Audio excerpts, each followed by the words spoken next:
Hey, everybody. Welcome back to Memphis in Minutes, the only retro wrestling podcast that will give you the glory days of Memphis in less time than it took Jimmy Hart to tell you all about the greatest day of his life, baby.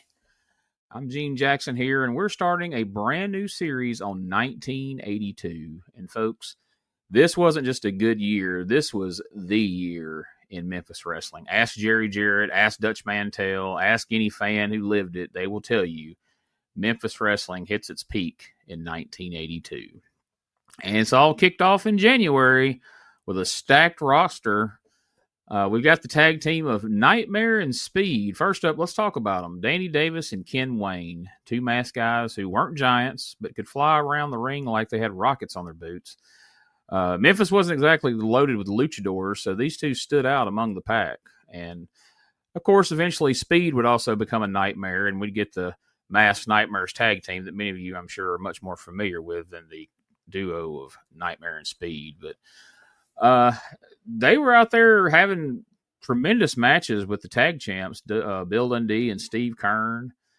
They had this, sneaky, fast-paced style that, it pissed the fans off because they were about the same size, and, they switched in and out. And it was, even at this point, they were a great team. Of course, they would go on to become just like a well-oiled machine, tag team specialist, as Gorilla Monsoon would say about the Rockers. But every time you thought they were down, they'd pull something out of their trunks or stick something in their mask or use some kind of cheap double team move and steal the win. And so Nightmare and Speed, it gave everybody a little bit of something different. Memphis was used to a lot of these larger, mask guys like you had in, like the interns and the assassins and different things. And so Danny Davis and Ken Wayne were out there flying around the ring, but also cheating, which, rather than making the fans drawn to them for the high-flying moves, they still got a lot of heat. So, I don't know. They're going to be fun to keep our eye on as we go through this whole series here on 1982. Then you had Ricky and Robert Gibson, and they were fighting it out with the original Midnight Express. That's right, Dennis Condrey, Randy Rose, and Norvell Austin. This wasn't yet Cornette's version because Cornette wasn't managing yet, but they were still one of the most hated groups in the territory and made for quite a team. Of course, the Gibsons were a fiery babyface team. Robert Gibson had the speed and the youth. Ricky Gibson was a veteran who had the fire, and together they gave the Midnight Express a real run for their money. They even teamed up with a young Ricky Morton in some six-man tags.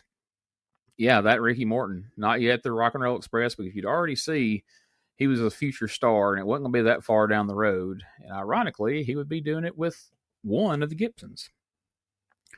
This feud, though, with the Midnight Express and the Gibsons, they were wild, wild brawls, chaos every night. And by the end of the month, the Midnight Express was climbing higher up the card, while, unfortunately, the Gibsons were starting to slide back down a bit. The January 25th card even had the Express going after Bill Dundee and Steve Kern for the tag belts. That's how fast things were moving around Memphis at that time. And speaking of the tag belts, Bill Dundee and Steve Kern had been Southern Tag Team Champions since November of 81. And January was all about holding their ground. They weren't just champs on paper. They were fighting champions. They beat the Assassins. They beat Nightmare and Speed. They survived the Midnight Express. And the fans loved them because they didn't back down. These guys would get in there and throw down with anybody. If you know anything about Steve Kern and Bill Dundee, I'm sure that's not surprising to hear. But Jerry Jarrett knew if you kept Dundee and Kern strong, the tag team division stayed hot. And in Memphis, the tag team division was not just used as filler. It was the backbone of the territory. Now let's get to the big one, the big feud going on at this time. And in a move that's not typical for Memphis, it was a babyface versus a babyface. It was Jerry the King Lawler versus Dirty Dutch Mantell. And by January 1982, Dutch was holding two titles. He was the Southern Heavyweight Champion and the Mid-America Heavyweight Champion. Nobody had ever pulled that off before. Dutch was tough, believable, and carried himself like he didn't give a damn what anybody thought, and the fans respected him for it. But this is Memphis, and nobody, and I mean nobody, was going to outshine Jerry Lawler in his own backyard. On January 18th, Lawler challenged Dutch for the Southern Heavyweight title. Both guys were babyfaces, but both had huge fan followings, and the Mid-South Coliseum felt like it was split right down the middle. Lawler walked out with the win. He took back the Southern Heavyweight title, But here's the genius part of it. Jerry Jarrett didn't just burn through this feud. He gave it a slow burn. He played it for the long game. Lawler and Dutch didn't wrestle each other into the ground every week. Instead, the tension just simmered. Fans debated who the real man was in Memphis, and every time they touched, it felt special. And that's a way of booking that's just a lost art these days, unfortunately. And, of course, you can't talk about Memphis in 1982 without talking about Jimmy Hart. The Mouth of the South had his first family roster that looked like a circus parade. He had Stan Lane, Sweet Brown Sugar, who you would know better as Coco Ware, Bobby Eaton, the Assassins, the Dream Machine, Nightmare, Speed. Basically, half the heel locker room was in Jimmy Hart's first family. But Hart was riding high until January bit him in the ass. Stan Lane figured out that Jimmy wasn't really investing his money as he had been telling him he was. He was flat out stealing it. So Stan Lane walked out on the first family, turned babyface, and eventually would start teaming with Robert Gibson. That was bad news for Jimmy Hart because not only did he lose one of his biggest stars, he also created a new enemy, and the fans loved it. And nothing will get you over in Memphis in this era faster than telling Jimmy Hart to shove it. Even the undercard in January was ridiculous. You had Ricky Morton, Bobby Eaton, Dream Machine Troy Graham, Tojo Yamamoto, Rick McCord, names that would either become legends or were already solid hands, and they were making every show that they were on that much better. When your undercard features Ricky Morton and Bobby Eaton, you know times are good.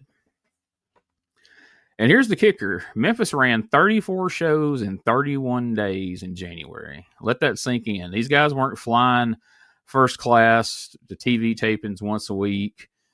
They were driving their cars from town to town, wrestling hurt, sleeping in flea bag motels, and not making probably as much money as they thought they should, considering the houses they were drawing. It was a grind, but the grind is what made Memphis so damn good, because those guys had to deliver night after night and twice on Sundays, and somehow they kept it going.